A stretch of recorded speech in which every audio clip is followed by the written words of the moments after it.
نحمده ونستعينه ونستغفره ونعوذ بالله من شرور أنفسنا ومن سيئات أعمالنا من يهده الله فلا مضل له ومن يضلل فلا هادي له أشهد أن لا إله إلا الله وحده لا شريك له وأشهد أن محمدا عبده ورسوله يا أيها الذين آمنوا اتقوا الله حق تقاته ولا تموتن إلا وأنتم مسلمون يا أيها الذين آمنوا اتقوا الله وقولوا قولا سديدا يصلح لكم أعمالكم ويغفر لكم ذنوبكم ومن يطع الله ورسوله فقد فاز فوزا عظيما يا أيها الناس اتقوا ربكم الذي خلقكم من نفس واحدة وخلق منها زوجها وبث منهما رجالا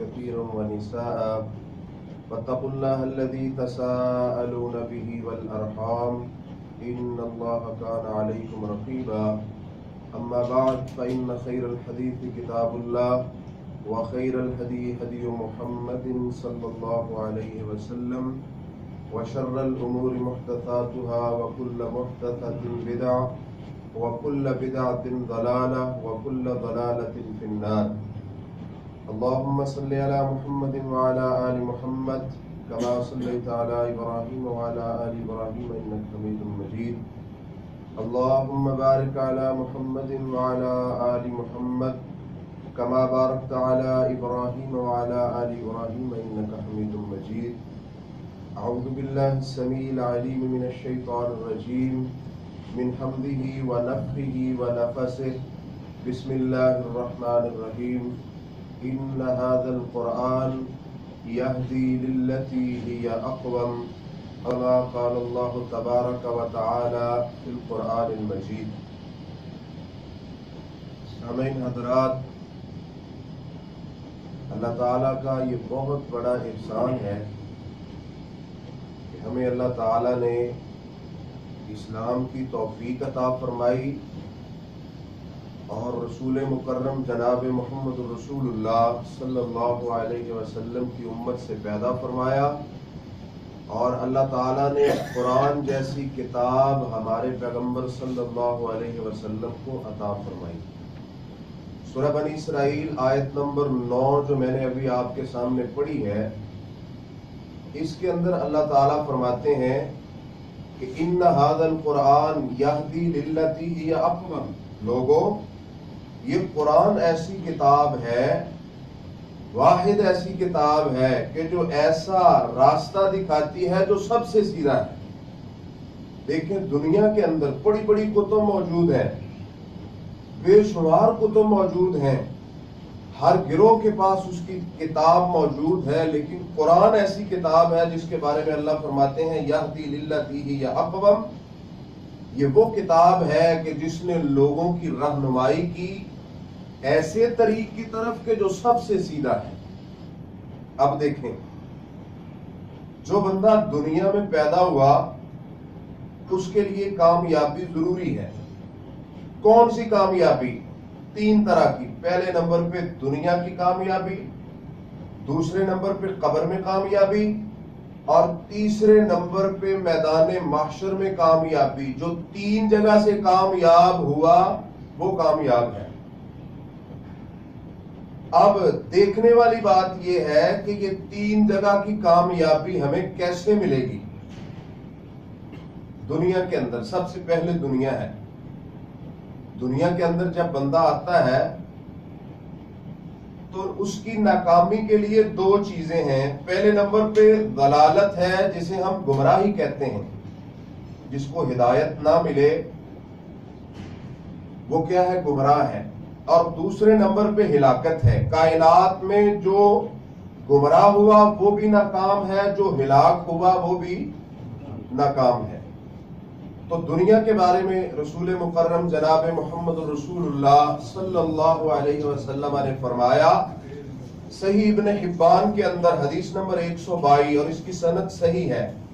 رسول مکرم صلی اللہ علیہ وسلم صحابہ کرام میں تشریف فرما ہے. ان ابی شریح رضی اللہ تعالی عنہ قال النبي صلى الله عليه وسلم ابشروا أليس أنكم تشهدون أن لا إله إلا الله وأني رسول الله. نبی مکرم تشریف لائے اور صحابہ کرام سے فرمانے لگے خوش ہو جاؤ، تمہارے لیے خوشخبری ہے. یا رسول اللہ صلی اللہ علیہ وسلم کیسے خوشخبری ہے؟ اللہ کے رسول فرماتے ہیں الیس انکم تشہدون ان لا الہ الا اللہ وانی رسول اللہ. کیا تم نے یہ گواہی نہیں دی کہ رب کے سوا کوئی معبود نہیں ہے اور میں محمد صلی اللہ علیہ وسلم اللہ کا رسول ہوں؟ قالوا نعم، جی ہاں یا رسول اللہ ہم نے یہ گواہی دی ہے. تو رسول اللہ صلی اللہ علیہ وسلم فرماتے ہیں پھر سن لو فإن هذا القرآن سبب طرفه بید اللہ و طرفه بأیدیکم. فرمایا پھر خوش ہو جاؤ، رب نے جو تمہیں کتاب دی ہے یہ ایک سبب ہے، یہ ایک رسی ہے جس کا ایک کنارہ رب کے ہاتھ میں ہے اور دوسرا تمہارے ہاتھ میں ہے. سبحان اللہ، یہ کیسا تعلق ہے، یہ کیسا ربط ہے، یہ کیسا رابطہ ہے. خوش ہو جاؤ میری امت والو، یہ کتاب جو تمہیں اللہ نے دی ہے یہ رب کے ساتھ تمہارا تعلق ہے جس کا ایک کنارہ اللہ کے ہاتھ میں ہے، دوسرا تمہارے ہاتھ میں ہے. آگے رسول اللہ صلی اللہ علیہ وسلم فرماتے ہیں فَتَمَسَّكُوا بِهِ فَلَن تَضِلُّوا وَلَن تَهْلِكُوا بَعْدَهُ أَبَدًا. میری امت والو تمسکوا بِهِ، اس کو مضبوطی کے ساتھ پکڑ لو. اللہ کے رسول پھر کیا ہوگا، پھر کیا ملے گا؟ رسول اللہ صلی اللہ علیہ وسلم فرماتے ہیں لن تضلوا ولن تهلكوا بعده ابدا. دنیا کے اندر جو کتاب اللہ کو مضبوطی سے پکڑ لیتا ہے کبھی وہ گمراہ بھی نہیں ہوتا اور ہلاک بھی نہیں ہوتا. محترم بھائیوں، اس حدیث سے یہ ثابت ہوا کہ دنیا میں کامیابی کے لیے، دنیا میں ہدایت کے لیے، دنیا میں صراط مستقیم کے لیے جو ضروری ہے وہ کتاب اللہ کو پکڑنا ہے. کیوں؟ ان ھذا القرآن یہدی للتی ہی اقوم. یہ قرآن وہ کتاب ہے جو بندے کو صراط مستقیم دکھاتی ہے. اب یہ تو دنیا کا معاملہ تھا کہ دنیا میں بندے نے اس کو پکڑ لیا، اس کو پڑھا، اس کو سمجھا، اس کا ترجمہ پڑھا، اس کی تفسیر پڑھی اور پھر اس کے مطابق عمل کیا. اس کا کاروبار قرآن کے مطابق ہے، یہ بازار گیا، یہ گھر میں گیا، یہ مارکیٹ میں گیا، جس جگہ پہ بھی جاتا ہے یہ قرآن اس کے ذہن میں ہے اور قرآن نے جو اس کی رہنمائی فرمائی اس کے مطابق یہ عمل کر رہا ہے. تو اللہ فرماتے ہیں یہ کامیاب ہے. رسول اللہ صلی اللہ علیہ وسلم فرماتے ہیں لن تضلوا ولن تهلكوا بعده ابدا. یہ کبھی گمراہ نہیں ہوگا. دوسرے نمبر کی کامیابی، جب بندہ مر کر قبر میں جاتا ہے تو کیا اس میں شک ہے کہ ہم نے مرنا نہیں ہے؟ سب نے مرنا ہے نا. کیا اس میں شک ہے کہ ہم قبر میں نہیں جائیں گے؟ بعض لوگوں کا اختلاف ہے، لیکن میرے بھائیوں یہ سن لو جو جس جگہ پہ بھی مرے گا اس کو قبر مل کے رہے گی. چونکہ قرآن میں اللہ فرماتے ہیں ثم اماتہ فاقبرہ، کہ اللہ نے انسان پہ یہ بہت بڑا احسان کیا کہ ایک ٹائم اس کے اوپر آیا جب اللہ نے اس کو موت دی. وہ بھی رب کا احسان تھا. بندہ بوڑھا ہو گیا، حلق بند ہو گیا، چلا نہیں جاتا، بیٹھا نہیں جاتا، لیٹا نہیں جاتا، پیشاب کروانے کے لیے کوئی نہیں ہے. اللہ فرماتے ہیں میرے بندے میرا یہ تیرے اوپر یہ احسان ہے کہ میں نے تمہیں موت دی. سبحان اللہ. موت کے بعد قبر. پہلا سٹیپ موت ہے، دوسرا قبر ہے. دیکھیں کوئی فضا میں مرا تو جس چٹان پہ گرے گا وہ اس کی قبر ہے. کوئی سمندر میں مرا تو جس چیز نے اسے کھا لیا اس کا پیٹ یا سمندر کی تہ اس کے لیے قبر ہے. قبر میں تو جانا ہی جانا ہے. سنن ابی داؤد کے اندر حدیث نمبر 4751 رسول اللہ صلی اللہ علیہ وسلم کے صحابی حضرت براء بن عازب رضی اللہ تعالی عنہ فرماتے ہیں کہ فخرجنا مع النبی صلی اللہ علیہ وسلم الى القبر فی جنازۃ رجل من الانصار فانتهینا الى القبر ولما يلحد فجلس رسول اللہ صلی اللہ علیہ وسلم وجلسنا حوله. کہ ہم ایک انصاری کے جنازے میں رسول اللہ صلی اللہ علیہ وسلم کے ساتھ نکلے. جب قبرستان میں پہنچے ابھی تک قبر تیار نہیں تھی. اللہ کے رسول اس جگہ پہ تشریف فرما ہے. آپ بیٹھ گئے, ہم بھی آپ کے گرد و نواح بیٹھ گئے. وَفِي يَدِهِ عُودٌ يَنْكُتُ بِهِ فِي الْأَرْضِ, اللہ کے رسول کے ہاتھ میں ایک تنکا ہے, آپ زمین کو کورید رہے ہیں اور آپ کی نگاہیں زمین کے اوپر ہیں. ایسے لگتا ہے کہ رسول اللہ صلی اللہ علیہ وسلم کسی سوچ میں گم ہیں. ہم بھی قبرستان جاتے ہیں اپنے مردوں کو دفنانے کے لیے, لیکن کیا ہم نے کبھی سوچا ہے قبرستان میں جا کے کہ ہم موت کو یاد کر لیں, قبر کو یاد کر لیں؟ اللہ اکبر, اللہ کے رسول کسی سوچ میں گم ہے. اب یہ کون سی سوچ ہو سکتی؟ صحابہ کرام بتاتے ہیں کہ رسول اللہ صلی اللہ علیہ وسلم تھوڑی دیر خاموش رہنے کے بعد فرفع راسہ, آپ نے اپنا سر مبارک اٹھایا اور فرمایا استعیذوا باللہ من عذاب القبر مرتین او ثلاثا. رسول اللہ صلی اللہ علیہ وسلم نے 2 یا 3 دفعہ صحابہ کرام کو فرمایا میرے صحابہ قبر کی تیاری کر لو, عذاب قبر سے بچ جاؤ, قبر میں کامیابی کے لیے کچھ کر لو. اللہ کے رسول کیا معاملہ ہے؟ رسول اللہ صلی اللہ علیہ وسلم فرماتے ہیں جب بندے کو قبر میں رکھ دیا جاتا ہے, اس کو دفن کر دیا جاتا ہے, فَيَأْتِيهِ مَلَقَانِ فَيُجْلِسَانِهِ فَيَقُولَانِ مَن رَبُّكَ مَا دِينُكَ مَا تَقُولُ فِي هَذَا الرَّجُلِ. اللہ کے رسول فرماتے ہیں جب بندے کو قبر میں رکھ دیا جاتا ہے, آج یہ قبر کی زینت بن گیا, اس کے جتنے پلاٹس تھے, اس کا جتنا بینک بیلنس تھا, سب کچھ یہ چھوڑ گیا, اکیلا ہے, اس کے نیک اعمال اس کے ساتھ ہیں, یہ قبر میں سویا ہوا ہے. اللہ کے رسول فرماتے ہیں اس کے پاس 2 فرشتے آتے ہیں, اس کو بٹھا لیتے ہیں. بٹھانے کے بعد فیقولان, وہ پوچھتے ہیں من ربک, تیرا رب کون ہے, تیرا رب کون ہے. سب سے پہلا سوال. اور ہماری یہ کوشش ہونی چاہیے کہ اللہ نے ہمیں مسلمان بنایا ہے اور سب سے پہلے جو ہماری تیاری ہو وہ رب کا تعارف ہو. تیرا رب کون ہے؟ فیقول ربی اللہ, جس نے اللہ کی عبادت کی, رب کی بات کو مانا, وہ کہتا ہے میرا رب کون ہے؟ اللہ ہے. اب بعض بندوں کے ذہن میں یہ سوال ہوتا ہے, ایک بھائی مجھ سے پوچھتا ہے کہ مجھے یہ 3 سوال یاد کروا دیں تاکہ میں ادھر. کیا بات ہے, یہ تو اللہ کے ساتھ دھوکہ ہے. یہ سوالات کے جواب تو تب آئیں گے جب دنیا میں نمازی ہوگا, سچ بولنے والا ہوگا, حلال کھانے والا ہوگا. یہ بیٹھا ہوا ہے, فرشتے پوچھتے ہیں رب کون ہے, تیرا دین کیا ہے, اور محمد رسول اللہ صلی اللہ علیہ وسلم کے بارے میں تو کیا جانتا ہے. اللہ کے رسول فرماتے ہیں جو مومن ہے اس نے جواب دے دیا میرا رب اللہ ہے, میرے نبی حضرت محمد رسول اللہ ہیں, اور میرا دین اسلام ہے. اب جب اس نے 3 جواب درست دے دیے, اس کے بعد فرشتے پوچھتے ہیں. فرشتے کیا کہتے ہیں؟ کہتے ہیں کہ تجھے یہ کس نے بتایا؟ دیکھ یہ قبرستان کتنا بڑا ہے, لوگوں کو عذاب ہو رہا ہے, لوگ عذاب کے اندر مبتلا ہیں, کوئی جواب نہیں دے سکا, وہ اپنی اپنی قبروں میں چل رہے ہیں, راکھ ہو چکے ہیں. تجھے کس نے یہ بتایا تو تو نے جواب دے دیا ہے؟ اب دیکھیں قبر کی کامیابی کس میں ہے. سبحان اللہ. رسول اللہ صلی اللہ علیہ وسلم فرماتے ہیں فیقولان وما یدریکا, کس نے تجھے بتایا, کدھر سے تو نے یہ سب کچھ سیکھا؟ تو وہ کہتا ہے قرأت فی کتاب اللہ آمنت بہ وصدقت بہ. تمہیں نہیں پتا کہ اللہ نے ہمارے پیغمبر کو کتاب دی تھی جس کا نام قرآن تھا, میں نے قرآن پڑھا, اس کو سمجھا, اس کے اوپر ایمان لایا, اس کے اوپر عمل کیا, جس کی وجہ سے اللہ نے آج مجھے قبر میں بھی کامیاب کر دیا ہے اور میں دنیا میں بھی کامیاب تھا.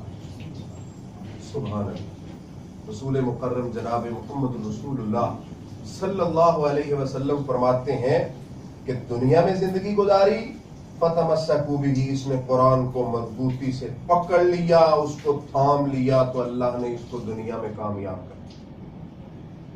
جب قبر میں گیا اس نے سوالات کے جواب دے دیے. رسول اللہ صلی اللہ علیہ وسلم فرماتے ہیں فرشتوں نے پوچھا تو کہتا ہے میں نے تو قرآن میں پڑھا تھا, میں نے تو کتاب اللہ کو ٹائم دیا تھا, اس کو سمجھا تھا, اس پہ غور و فکر کیا تھا، جو جو قرآن نے مجھے کہا اس کے مطابق میں عمل کرتا رہا، آج اللہ نے میری قبر کو جنت بنا دیا ہے۔ تو پھر رب کی طرف سے آواز آتی ہے، میرے فرشتوں فَأَفْرِشُوا لَهُ فِي الْجَنَّةِ وَأَلْبِسُوا لَهُ لِبَاسًا مِنَ الْجَنَّةِ، اس کی قبر کو جنت کا بچھونا بنا دو اور اس کو جنت کے لباس پہنا دو، اس کی قبر کو جنت بنا دو۔ یہ میرا وہ بندہ ہے جس کو میں نے قرآن دیا، اس نے قرآن کا حق ادا کر دیا۔ میرے بھائیوں، تیسری کامیابی حشر کی ہے، وہ کیسے ممکن ہے؟ رسول اللہ صلی اللہ علیہ وسلم فرماتے ہیں، صحیح مسلم کے اندر حدیث نمبر 804 ہے، اللہ کے رسول فرماتے ہیں، لوگوں اقرأوا القرآن فَإِنَّهُ يَأْتِي يَوْمَ الْقِيَامَةِ شَفِيعًا لِأَصْحَابِهِ، لوگوں قرآن کو پڑھا کرو۔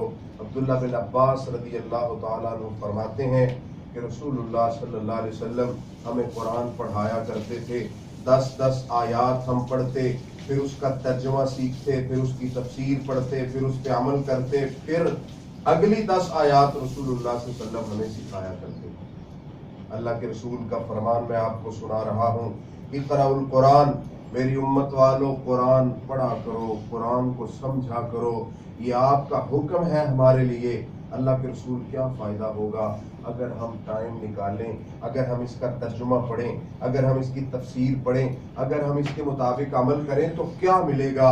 رسول اللہ صلی اللہ علیہ وسلم فرماتے ہیں فَإِنَّهُ يَأْتِي يَوْمَ الْقِيَامَةِ شَفِيعًا لِأَصْحَابِهِ، کل قیامت کا دن ہوگا جب بندہ رب کے سامنے کھڑا ہوگا، اور صحیح البخاری کے اندر حدیث ہے، رسول اللہ صلی اللہ علیہ وسلم فرماتے ہیں یہ اکیلا ہے، اس کے ساتھ کوئی نہیں ہے، لَيْسَ بَيْنَهُ وَبَيْنَهُ تَرْجُمَانٌ، اس کے اور رب کے درمیان کوئی ترجمان نہیں ہے، کوئی اس کی بات اللہ کو سنانے والا نہیں ہے، کوئی اس کی ترجمانی کرنے والا، اس کی حمایت کرنے والا نہیں ہے، یہ اکیلا کھڑا ہے۔ اللہ کے رسول فرماتے ہیں جب ادھر کھڑا ہوگا تو اس کی کیفیت یہ ہوگی، رب کہیں گے مجھے بتا تجھے میں نے زندگی دی کیسے کس جگہ پہ تو نے گزاری، تجھے علم دیا، تجھے مال دیا، تجھے رزق دیا، کس کو کیسے صرف کرتا رہا۔ رسول اللہ صلی اللہ علیہ وسلم فرماتے ہیں یہ مقام ایسا ہے کہ کوئی کسی کا نہیں، لیکن جو قرآن پڑھتا ہوگا فَإِنَّهُ يَأْتِي يَوْمَ الْقِيَامَةِ شَفِيعًا لِأَصْحَابِهِ، یہ قرآن آئے گا۔ صحیح مسلم کی حدیث ہے، اللہ کے رسول فرماتے ہیں غمامتان، جیسے بادل ہوتا ہے، بادل، قرآن بندے کے اوپر ایسے ہے جیسے بادل ہوتا ہے، آج اس کو عذاب نہیں ہونے دے۔ اللہ میں تیری کتاب ہوں جس میں کوئی شک نہیں ہے، تیرے بندے کو عذاب نہیں ہونے دے۔ رب کہیں گے تو کیا چاہتا ہے؟ تو قرآن کہے گا میں اس کی سفارش کر کے اس کو جنت میں لے جانا چاہتا ہوں۔ رسول اللہ صلی اللہ علیہ وسلم فرماتے ہیں جو قرآن پڑھتا ہے تو کل قیامت کا دن ہوگا، فَإِنَّهُ يَأْتِي يَوْمَ الْقِيَامَةِ شَفِيعًا لِأَصْحَابِهِ، یہ رب کے سامنے گیا، قرآن نے اس کی سفارش کر دی، یہ میدان محشر میں کامیاب ہو گیا، اللہ نے جنت عطا کر دی۔ تو میرے بھائیوں، 3 احادیث سے یہ ثابت ہوا دنیا، قبر اور حشر کی کامیابی کس میں ہے، اور یہ وہ کامیابی ہے جو رسول اللہ صلی اللہ علیہ وسلم نے ہمیں بتائی، جس میں شک نہیں ہے، جس کے بارے میں ہم سوچ نہیں سکتے کہ یہ سچ ہوگا یا جھوٹ ہوگا، حقیقت ہوگی کہ کچھ اور ہوگا، یہ حقیقت ہے۔ تو میرے بھائیوں، قرآن میں اللہ فرماتے ہیں ان ھذا القرآن یہدی للتی ہی اقوم، یہ وہ کتاب ہے جس نے اس کو پڑھا، اس پہ عمل کیا تو یہ اس کو صراط مستقیم دکھائے۔ اور میں آپ کو بتاؤں، صحیح مسلم حدیث نمبر 817 کے اندر حضرت نافع حضرت عمر رضی اللہ تعالیٰ عنہ کو ملے، حضرت عمر امیر المؤمنین ہیں، انہوں نے حضرت نافع کو مکے کا گورنر بنایا ہوا ہے، عامل بنایا ہوا ہے۔ تو اس فان جگہ پہ حضرت نافع حضرت عمر سے ملے، حضرت عمر حضرت نافع سے پوچھتے ہیں کہ میں نے تجھے مکے کا گورنر بنایا ہے، تو ادھر پھر رہا ہے، اب ادھر کس کو اپنی جگہ پہ مقرر کر کے آیا ہے؟ اس نے کہا ابن ابزا کو۔ حضرت عمر فرماتے ہیں وہ کون ہے؟ حضرت نافع کہنے لگے کہ وہ ہمارے غلاموں میں سے ایک غلام ہے۔ اب غلام کو عرب میں بڑا حقیر سمجھا جاتا تھا۔ حضرت عمر فرماتے ہیں تو نے غلام کو گورنر بنا دیا اپنی جگہ؟ فرماتے ہیں حضرت نافع فرماتے ہیں حضرت عمر رضی اللہ تعالیٰ کو امیر المومنین وہ کتاب اللہ کا علم رکھتا ہے، وہ قرآن کا عالم ہے، وہ قرآن کا قاری ہے، اس لیے میں نے اس کو گورنر بنایا۔ حضرت عمر رضی اللہ تعالیٰ فرماتے ہیں کیا خوب کیا ہے تو نے، نہ تو نے بنایا نہ وہ خود بنا، یہ تو رب کا قانون تھا۔ ان ھذا القرآن یہدی للتی ہی اقوم، اور میں نے رسول اللہ صلی اللہ علیہ وسلم کی زبان مبارک سے سنا تھا ان اللہ یرفع بہذا الکتاب اقواما ویضع بہ آخرین، کہ رب نے اس قرآن پڑھنے کی وجہ سے بے شمار لوگوں کو عزت عطا فرما دی اور بے شمار لوگوں کو قرآن چھوڑنے کی وجہ سے ذلیل کر دیا۔ اگر آج ابن ابزہ کو عزت ملی ہے، وہ مکے کا گورنر ہے، مکے کا عامل ہے، تو اللہ تعالیٰ کے قرآن کی وجہ سے اللہ نے اس کو یہ مقام دیا۔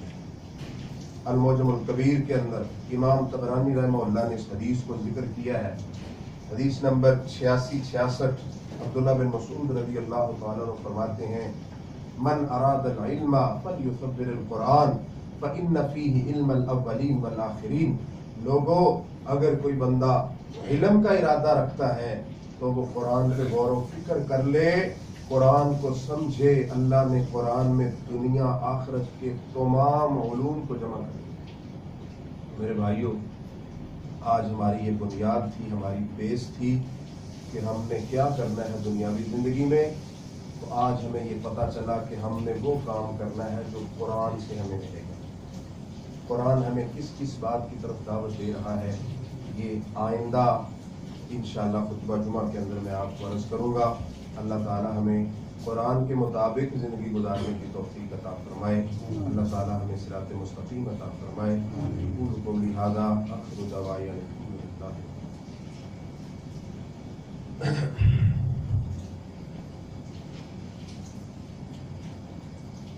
ان الحمد للہ نحمده ونستعینه ونستغفره ونعوذ بالله من شرور انفسنا ومن سیئات اعمالنا، من يهده الله فلا مضل له ومن يضلل فلا هادي له، اشهد ان لا اله الا الله وحده لا شريك له واشهد ان محمدا عبده ورسوله، يا ايها الذين امنوا اتقوا الله حق تقاته ولا تموتن الا وانتم مسلمون، يا ايها الناس اتقوا ربكم الذي خلقكم من نفس واحده وخلق منها زوجها وبث منهما رجالا كثيرا ونساء، واتقوا الله الذي تساءلون به والارحام ان الله كان عليكم رقيبا، اما بعد فان خير الحديث كتاب الله وخير الهدي هدي محمد صلى الله عليه وسلم، وشر الامور محدثاتها وكل محدثة بدعة وكل بدعة ضلالة وكل ضلالة في النار۔ اللهم صل على محمد وعلى آل محمد كما صليت على إبراهيم وعلى آل إبراهيم إنك حميد مجيد، اللهم بارك على محمد وعلى آل محمد كما باركت على إبراهيم وعلى آل إبراهيم إنك حميد مجيد، سبحان ربك رب العزة عما يصفون وسلام على المرسلين والحمد لله رب العالمين۔